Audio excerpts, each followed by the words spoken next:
We're going to show you the Aftermarket Wizard used to initially set up the 3Sixty3 with an aftermarket radio.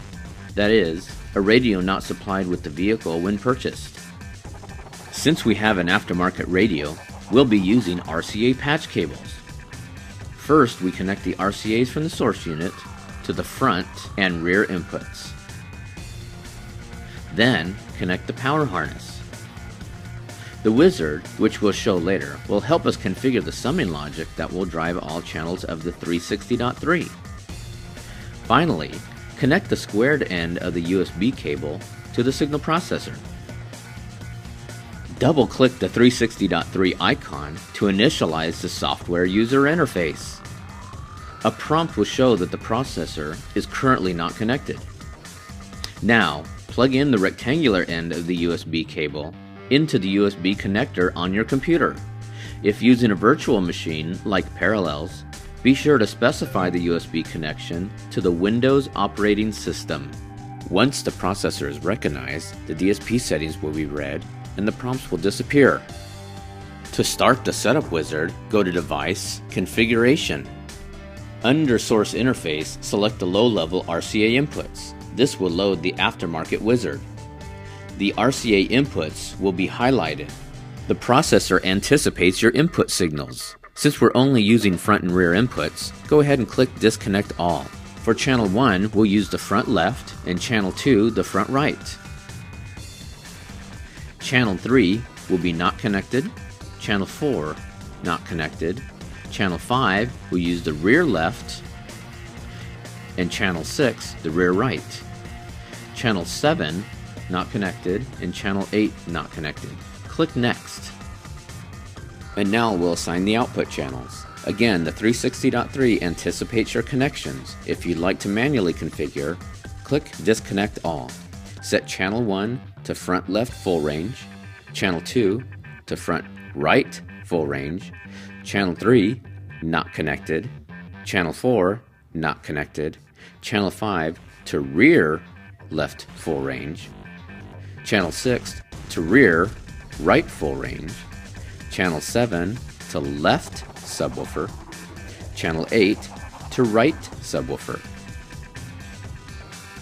Click Next. Now we'll select the input channel summing. This tells the 3Sixty how to route the inputs to the outputs. The front left speaker will derive its signal from the front left input, the front right speaker from the front right input, the rear left speaker from the rear left input, and the rear right speaker from the rear right input. The subwoofer left will derive its signal from the front left input, and subwoofer right from the front right input. This is for fading. When you fade to the front and attenuate the rear, you'll still have signal being sent to both subwoofers.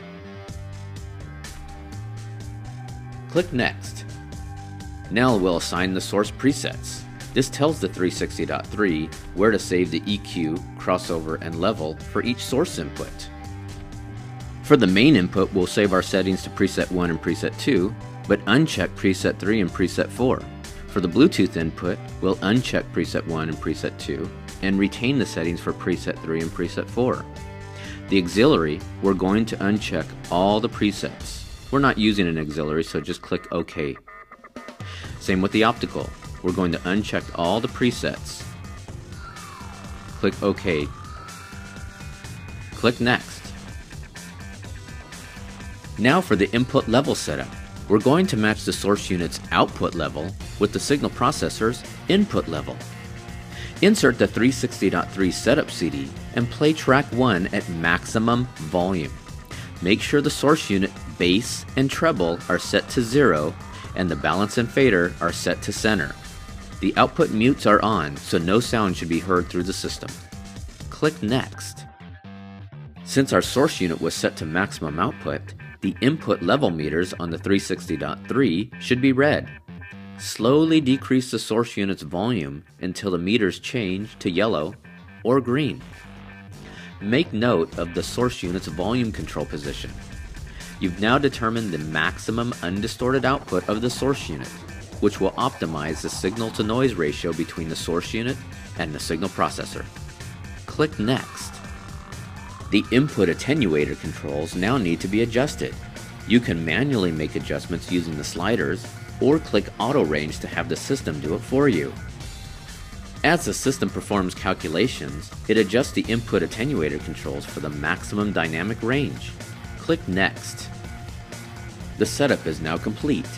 The system is about to be unmuted, so please lower the volume level before pressing Finish.